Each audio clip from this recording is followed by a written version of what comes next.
대부분 여기에서부터 우리는 힘들어지게 되는 것입니다. 이것만 알면 사실상 우리는 충분히 커리큘럼을 맞춰서 열심히 할 수 있습니다. 그리고 자신감도 얻고. 안녕하세요, 반갑습니다. 취업대장 윤대장 인사드립니다. 공기업 취업은 정말로 많은 사람들이 어렵다라고 느끼게 됩니다. 이유가 있죠. 340여 개의 공공기관이 채용을 하고 있다라고 이렇게 얘기를 해도 되는데 정말 많은 기관들이 채용을 하고 있는 것입니다.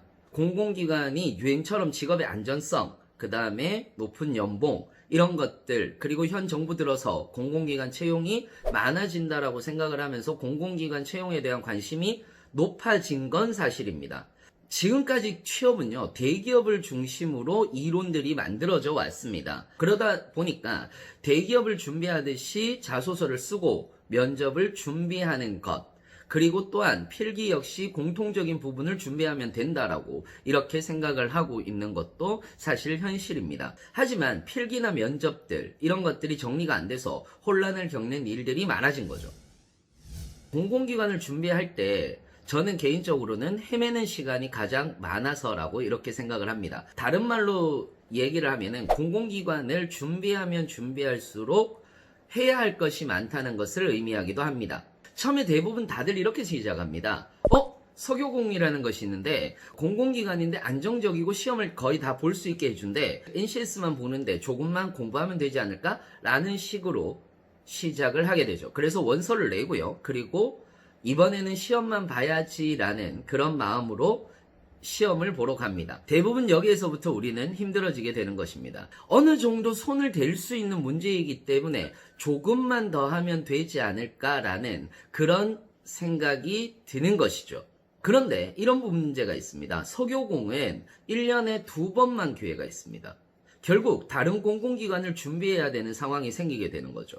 특히 유명한 공공기관인 한전이라든지 인국공이라든지 이런 공공기관을 위주로 살펴보다 보면 전공을 준비를 해야 되는지 아니면 전공을 준비하지 않아도 되는지 이런 부분들의 기로에 놓이게 됩니다. 특히 사무직을 준비하시는 분들 같은 경우는 어떤 전공을 할지도 헷갈리게 되는 거죠. 즉 통합 전공을 할지 아니면 상경 법정 통합을 할지 아니면 단일 전공으로 할지 헷갈리게 되는 겁니다. 사실 기술직 또한 헷갈리기는 마찬가지입니다. 전공은 반드시 해야 하는데 기사 준비를 먼저 해야 할 건지 아니면 공기업 필기 준비를 먼저 해야 하는지도 헷갈리게 되는 거죠. 특히 화공직은 화공기사 과목 그리고 수질기사 과목, 대기기사 과목을 모두 공부해야 하니까 처음부터 준비하기가 막막한 상황이 펼쳐지는 것이라고 이렇게 생각을 할 수가 있습니다. 결국 공공기관 채용에서 중요한 것이 정부의 정책 그리고 회사의 방향이라는 것은 알겠는데 이 부분을 사실상 우리가 어떻게 공부해야 되는지 모르는 경우도 많습니다. 예를 들어서 서교공 같은 경우에서는 4차 산업혁명과 관련된 내용이 나온다고 합니다. 그런데 4차 산업혁명과 관련해서는 어느 범위까지 공부를 해야 되는지 모르니까 답답하게 느껴질 수밖에 없는 것도 현실이죠. 직무 중심 채용이라는 것이 아직까지 확실해지지 않아서이기도 합니다. 현재 NCS는 직무 중심 채용이라는 말을 내세우고 있습니다. 이름도 국가직무능력표준이라고 이렇게 얘기를 하고 있습니다. 하지만 공공기관에서 직무라는 것이 명확하지 않을 때도 많습니다. 대기업처럼 직무 중심으로 채용하는 것이 아니기 때문이기도 합니다. 사무, 기술, 좀 더 전문적일 때는 요양, 건강직, 심사직 정도로 나눠지지만 공공기관은 기본적으로 순환근무이기 때문에요.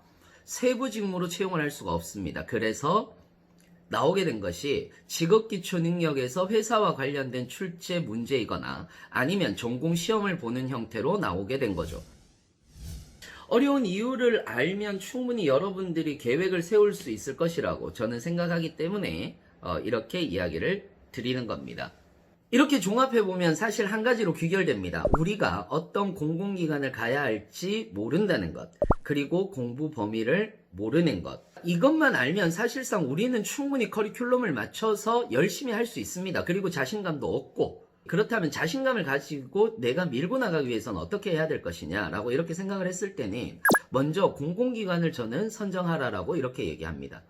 대부분 선정은 10개에서 15개 정도가 저는 적당하다고 생각합니다. 100군데 정도를 써서 갈 공기업이 있다. 100군데 정도를 쓰면 너는 취업할 곳이 있다. 라고 이야기를 하는 건 사실상 옛말입니다. 그리고 전공의 공부 범위를 반드시 잡으시기 바랍니다. 10군데에서 15군데의 공공기관의 성격에 따라 직무를 또 같이 준비를 하는 거죠. 전공과 직업기초능력 그리고 정해준 범위에 대한 직무 공부까지 같이 하게 되면 여러분들의 노력의 여하에 따라 이제 공기업을 합격하게 될 겁니다. 복잡한 채용 전형에서 공통되는 부분 그리고 직무 그리고 회사와 정부의 정책과 관련된 것들을 숙지하거나 이해하는 방향으로 가셨으면 하는 바람입니다. 이상으로 공공기관 취업 왜 이렇게 힘든가에 대한 이야기였고요. 또 다른 질문들, 또 다른 콘텐츠를 가지고 제가 설명회에서 하지 못했던 것들을 좀 더 자세하고 그리고 적나라하게 이야기를 해드릴 수 있도록 하겠습니다. 힘든 시기입니다. 좀 더 힘내시고 우리 모두 화이팅 하시기 바라겠습니다. 저는 항상 여러분들의 내일을 응원하고 있습니다. 감사합니다.